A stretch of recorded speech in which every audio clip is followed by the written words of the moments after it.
Yesus makan ikan goreng untuk apa? Saya Pendeta Henry Tandianta, Master of Bibliology Studies, akan menjelaskan dengan cara yang sederhana, mudah dipahami. Yesus makan ikan goreng untuk apa? Lukas 24 ayat 42. Yesus makan ikan goreng, Lukas 24 42. Lalu di dalam Yohanes 19, nah ini ayatnya saya kurang hafal, mungkin ayat 34 ya. Yohanes 19 ayat 34. Serdadu-serdadu itu menikam lambung Yesus, lalu keluar darah dan air. Tolong di cross check ayatnya ya. Kalau Yohanesnya Yohanes 19, mungkin ayatnya 34-an, mungkin ya 34, 35, 36 daerah situlah ya. Serdadu centurion itu menikam lambung Yesus, lalu Yesus keluar, lambungnya keluar darah dan air. Lalu Yesus dikubur 3 hari. Mestinya kalau tubuh dikubur 3 hari, mestinya mulai membusuk dong, ya, dekoi atau terjadi pembusukan dong. Betul, itu kalau tubuh manusia biasa. Karena tubuh Yesus ini tidak dapat binasa, maka dalam 3 hari mestinya membusuk, justru sembuh. Lukanya justru sembuh. Yang lambung ditusuk, ditombak udah mampet, tangan dipaku udah mampet. Lalu di dalam Yohanes 20 ayat 26, Thomas mencucukkan jarinya ke bekas luka. Ingat, ke bekas luka lambung dan bekas luka tangan. Lalu Thomas berkata di dalam Yohanes 20 ayat berapa ya? Ayat 28 begitu. Ya Tuhanku, ya Allahku. Jadi tubuh Yesus tidak bisa binasa, mestinya dikubur 3 hari 3 malam sesuai Matius 12 ayat 40. Ternyata bukannya membusuk, tapi malah sembuh. Lalu Yesus bangkit makan ikan goreng di dalam Lukas 24 ayat 42. Pasti dia minum dong, minum juga. Lalu dari perut keluar kayak pancuran gitu, cur gitu. Ada air keluar dari perut, ikan gorengnya keluar lagi dari perut. Apa begitu? Tidak. Ya, dalam 3 hari 3 malam dikubur, bukannya membusuk, tapi malah sembuh. Ya, Mukalab sering mengolok-olok, ngapain Yesus makan ikan goreng? Setelah bangkit, Yesus makan ikan goreng di dalam Lukas 24 ayat 42, menunjukkan bahwa lukanya, lambungnya yang tadinya bolong sudah mampet.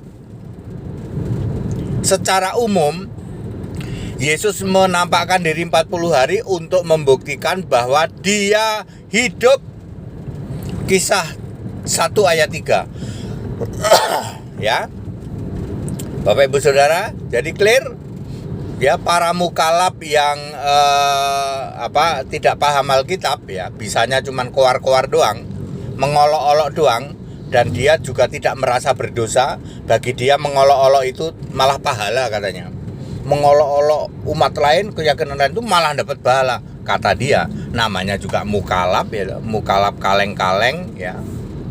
Yesus ngapain makan ikan goreng? Pak HTD, Tuhanmu itu kenapa bangkit makan ikan goreng? Ya, untuk membuktikan bahwa lambungnya sudah mampet, sudah sembuh.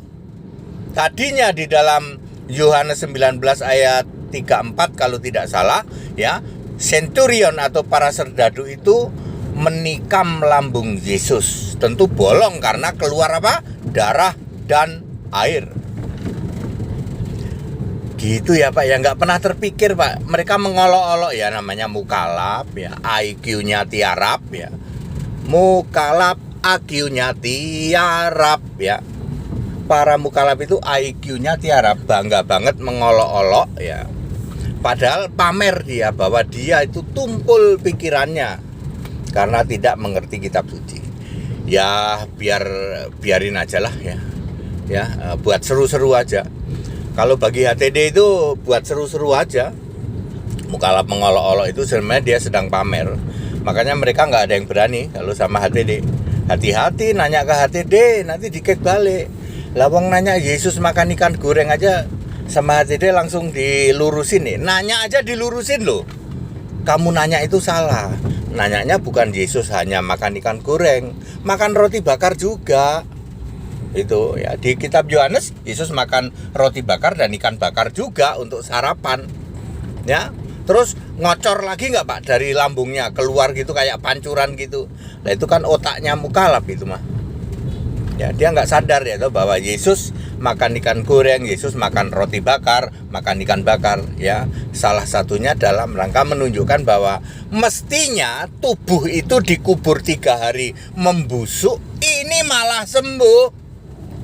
Ya sehingga Thomas juga ngelihat bekas luka. Namanya juga bekas luka, artinya lukanya sudah sembuh. Anda pernah punya bekas luka? Ya. Misalnya luka kena apa gitu ya, terus terluka ya, sobek, terus dijahit, terus nanti ada bekas luka. Namanya bekas luka itu ya berarti sudah sembuh lukanya. Pak, kalau luka di hati ada bekasnya nggak Pak? Itu mukalaf yang kebanyakan. Ya, sudahlah ya. Luka di hati ada bekasnya nggak Pak ya? Jadi clear Bapak Ibu Saudara ya. Yesus makan ikan goreng untuk apa? Ya, ini mengungkap bahwa memang tubuh Yesus tidak bisa binasa. Ya, tidak di dalam kebinasaan di kitab mana ya? Kitab Roma kalau nggak salah itu ada. Ya, Yesus tidak dibiarkan di dalam kebinasaan, ya, lalu dibangkitkan pada hari yang ketiga, ya, tubuh dikubur, habis digebukin, dicambukin gitu ya, ya, Yesus kan dipukulin, dicambukin, digebukin, apalagi, ya, itu yang tertulis di Alkitab seperti itu, ya, terus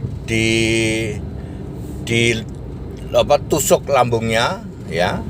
Diberi racun tapi nggak mau ya, itu orang mukalaf juga kayak gitu tuh.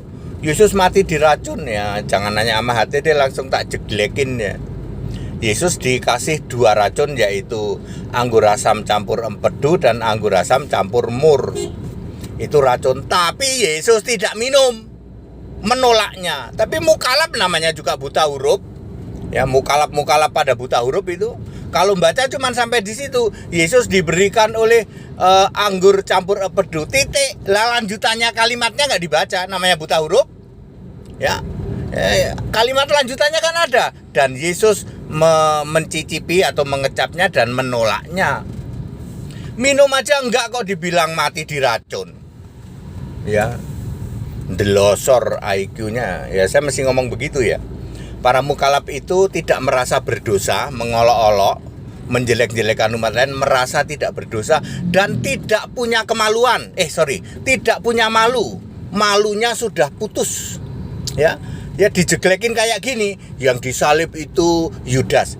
Itu Yohanes 19 ayat 38, mayat yang diturunkan mayat Yesus, bukan mayat Yudas. Nggak malu dia, nggak punya rasa malu. Aduh malu ya, kita kemarin menarasikan diserupakan Yudas. Padahal fakta Alkitab yang diturunkan mayat Yesus di dalam Yohanes 19 ayat 38 dan 40. Malu mestinya kalau orang normal malu. Tapi para mukalaf itu nggak punya kemaluan, you know? Malunya udah urat malunya udah putus. Seperti itu ya. Ya, dikasih bukti bahwa Yesus makan ikan goreng ya. Karena salah satunya juga membuktikan gak cuma ikan goreng ya, ikan goreng, ikan bakar, roti bakar, pasti minum juga. Untuk membuktikan bahwa dalam 3 hari lukanya jadi sembuh. Tadinya bolong, keluar air dan darah. Di dalam Yohanes 19 ayat berapa ya, mungkin 34. Hanya dalam 3 hari mestinya membusuk, ini malah sembuh. Dikasih bukti kayak gitu mukallaf sadar nggak? Kan nggak punya kemaluan, sudah putus malunya, ya. Para mukallaf udah putus malunya, ya. Jadi dia seperti itu, ya. Seperti itu ya. Masalah pohon dan tiang salib, ya. Tiang salib itu bisa disebut tree, bisa disebut cross. Yang jelas tidak disebut plastik, ya. Kalau disebut the plastic pole baru itu masalah. Selama masih disebut tree itu artinya kayu, tiang kayu, batang kayu. Jadi salib itu terbuat dari batang kayu, bukan dari plastik, bukan dari besi. Kalau ayat Alkitab menulis the plastic pole atau the metal atau iron atau metal pole baru masalah. Selama ditulis tree ya tidak masalah. Karena di tempat lain selain ditulis tree juga ditulis cross. Tiang salib itu ada dua sebutan.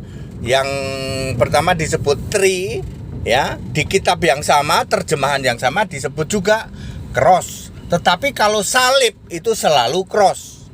Ada salib, ada tiang salib. Ya, kalau tiang salib itu bisa tree, bisa cross, tapi tidak pernah plastik dan tidak pernah metal. Ya, Yesus disalib di tiang salib, bahasa Inggrisnya tiang plastik, ya enggak. Tapi mukallaf enggak malu, kan enggak punya kemaluan. Ya, kemaluannya udah putus, ya toh. Urat malunya udah putus.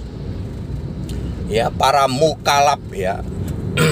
Ya sebenarnya mukallaf yang tukang itu cuma ada 2 sih sekarang ini, 3 sih, tapi yang satu udah mulai mundur, ya. Itu si topi miring, kemudian yang ngaku evangelis itu, ya. Kemudian yang ketiga itu yang PNS orang Makassar itu, ya. Tapi dia sudah mulai mundur, ya. Karena juga tayangan kami dari pendeta HTD banyak dan itu membuat urat malu dia mulai terbongkar, ya. Urat malu, ya seperti itu, ya, termasuk makan ikan goreng segala ini, ya, seperti itu. Baik Bapak Ibu Saudara, hari Senin tanggal 6 nanti kami akan debat dengan mereka, ya. Bisa dengan mukallaf, bisa juga dengan Tritunggal, ya. Ya seperti itu, ya. Tentu saja setiap debat kami nggak pernah nanya, lo gimana Pak? Lo Kristen gitu loh, Kristen kok nanya, ya. Kristen itu kan pemilik satu-satunya kitab suci. Mosok kami nanya, ya, kagak lah. Sorry, kami nggak pernah nanya dalam debat. Silahkan Anda tanya, kami jawab, ya. Sebagai satu-satunya yang beriman pada Allah segala Allah, Tuhan segala Tuhan, Kristen gitu loh, Yesus gitu loh. Kok mau dilawan suruh nanya? Ogah kita, ya. Nggak level kita. Tapi kita layani kalau mereka nanya, ya.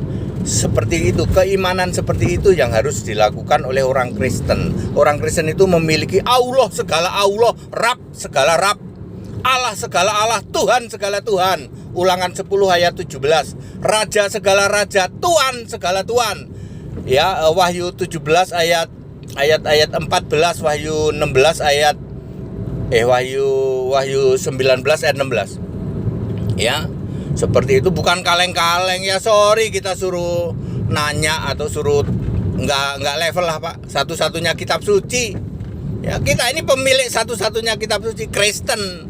Kalau Tritunggal nggak punya kitab, ya. Kitab entah berantah. Makanya Tritunggal mau dia suruh nanya-nanya begini begitu sama umat keyakinan lain. Kristen nggak mau. Silakan Anda bertanya, kami jawab, ya, seperti itu. Very clear Bapak Ibu Saudara. Back to the scripture, kembali kepada Alkitab. Alkitab Millesimo Ninentesimo Sexagesimo Tertio 1963 berbahasa Inggris. Pakailah kitab itu, ya. Septuaginta buang, ya. Itu Septuaginta sudah tercemar oleh ajaran Tritunggal Maha Sesat, ya. Pakailah Alkitab Millesimo Ninentesimo Sexagesimo Tertio. Alkitab bahasa Inggris 1963. Yang boleh dipakai untuk referensi adalah British Basic English BBE, King James Version KJV, dan New English Translation NET. Debat sama HTD pakai itu saja, nggak usah pakai Ibrani Yunani ya, wis obongen niku ya. Alkitab Ibrani Yunani yang asli sudah diangkat ke surga. Ada di dalam Wahyu 11 ayat 19. Jadi pakailah Alkitab Millesimo Ninentesimo Sexagesimo Tertio 1963 terbitan United Bible Society dalam bahasa Inggris, atau pakai Alkitab LAI yang ada huruf merah huruf hitam. Bes ya. Ya, supaya cepat dijeglekin ya segala olok-olok Anda yang para pengolok-olok dari kelompok mukalaf itu dalam hitungan menit. Kalau sama HTD 1 menit langsung ngejeglek gitu, langsung nungging ya Pak. Ikut sekolah Alkitab ya, gratis di tempat kami, dan segera putuskan untuk dibaptis supaya namamu tertulis di dalam kitab kehidupan ya, supaya masuk surga. Nggak ada ya Pak yang jawab kayak gini ya, Yesus makan ikan goreng untuk membuktikan bahwa perutnya, lambungnya sudah mampet. Tadinya kan bolong lah ya. Simple toh? Simple. Kok nggak ngerti lah, memang tumpul pikirannya. Ya. Lalu kamu olok-olok, mosok Tuhan makan ikan goreng? Ya. Yang nggak paham kamu, yang kamu salah-salahin Alkitab ya. Dan mereka tidak mengenal yang namanya dosa, itu nggak mengenal ya. Ya seperti itu ya. Baik, padat, singkat, dan clear. Segala hormat kemuliaan untuk Yesus Kristus. Haleluya. Amin.